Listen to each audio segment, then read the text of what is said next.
Okay guys, so for this video we're going to kind of do a crash course on biochemistry.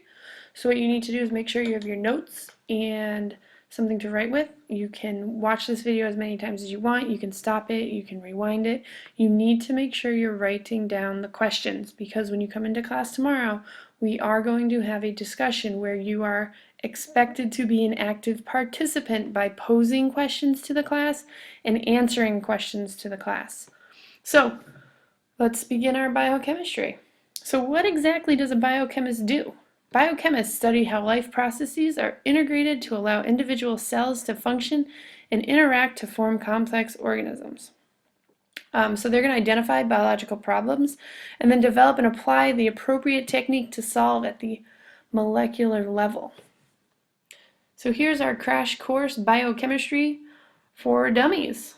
What you already know deals with the carbon atom.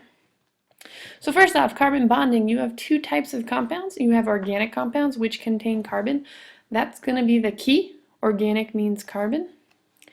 And then most inorganic compounds do not contain carbon.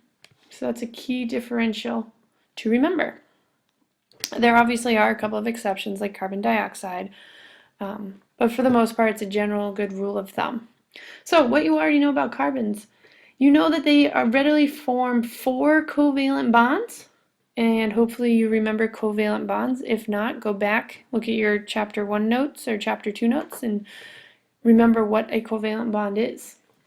And the carbon bond allows the carbon atoms to form a wide variety of organic compounds, including other carbon atoms. This unique quality allows for different shapes to form. So you're going to need to know your shapes and know your bonds. So up here we have a straight carbon chain. Here's the carbon, straight chain. Here's our carbon ring. Here's a branched carbon chain, looks like a T. And then this is also what a carbon ring would look like if we didn't have all of the elements there. There are 3 types of bonds you are going to be responsible. Single bond, single covalent bond is signaled right here with 1. When you see a double, obviously that means 2. When you see 3, that is a triple covalent bond. So again, you need to make sure you understand the shapes up here and the type of bond down here.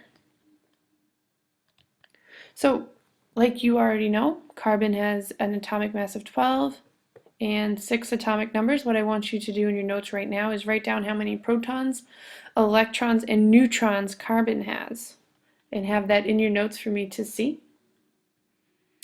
Oh, here we go. Look at that guy. He's excited. So these are some biomolecules, also known as the molecules for life. You have 4 different types, and you need to make sure you write each of the 4 down.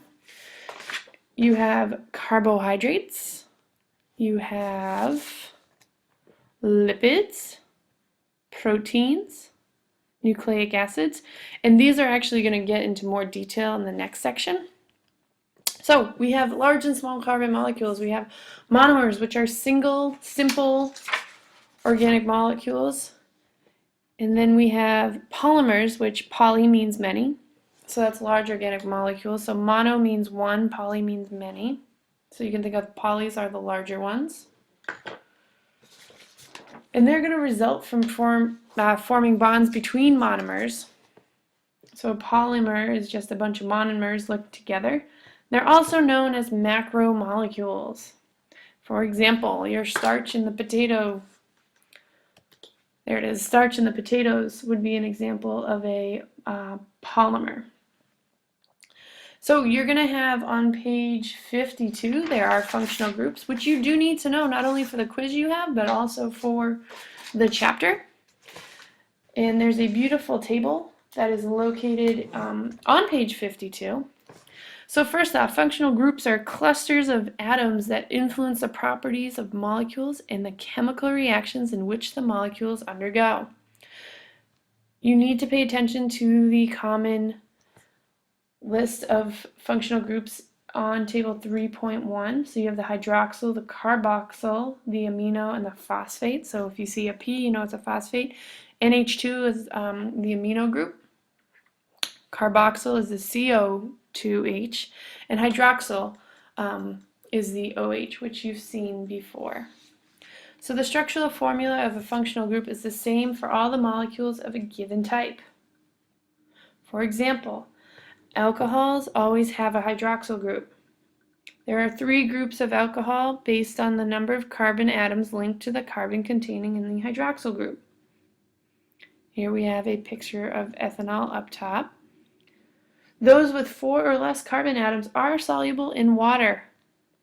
Ethanol is the only one that can be consumed. Methyl and ethyl are used for fuel and industry. Isopropyl is used as an antiseptic, and butanol is a biofuel for production. Carboxylic acids always have a carboxyl group. It's great how these are in the names. Amines have an amino group, like glycine. Organic phosphates have a phosphate group. And here is just a brief example of your hydroxyl, carbonyl, carboxyl, aminol, and then down there at the bottom you have a sulfhydryl group, which is not on your table, but you do need to have in your notes. So make sure you make note of that special addition. And these are just, we're talking about ATP right there. So chemical reactions, some vocabulary.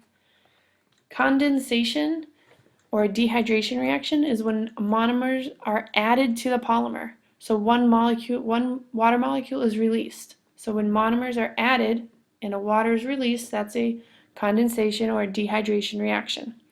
Hydrolysis, hydro being water, is the breakdown of complex molecules like polymers using water. So the combination of 2 monomers, building blocks, using water. So here's an example. You have glucose and fructose, and through dehydration they take out the water and you end up with sucrose plus water. Hydrolysis is a process of breaking down complex molecules, large organic molecule, into its subunits using enzymes. So here we have sucrose and water. Through hydrolysis yields glucose and fructose.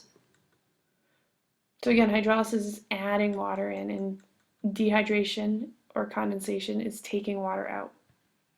So ATP is the most common form of energy used by cells. You guys have probably heard of it in your former science classes.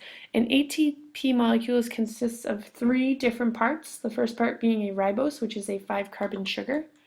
You have an adenine molecule and a chain of 3 phosphate groups, hence the triphosphate. And here's a picture. So here's your adenine, your phosphate, and your ribose, the 5-sugared carbon molecule. So when the bonds between the outer 2 most phosphate groups of ATP is broken, a TP, triphosphate, becomes a DP, diphosphate, di meaning 2. The reaction that forms a DP from ATP releases a ton of energy. The hydrolysis of ATP is this following equation. ATP plus water gives you a DP plus phosphate plus energy. This conversion of energy is used by the cell to drive the chemical reactions that enable an organism to function. So right here, so here's ATP. There's these phosphate groups, these bonds, covalent bonds. When 2 of those when they break off, it releases the energy. Here we go. Here's a better picture. Here's our ATP. We add water, and it breaks off a phosphate. And when it breaks off on that bond, that's what gives you the energy. So these are covalent bonds right here. And when we add the water through hydrolysis and we cut off a phosphate, it releases the energy, and you end up with ADP plus energy. And that is all we have for this video. Hopefully you got a lot of good information, and bring your questions to class tomorrow.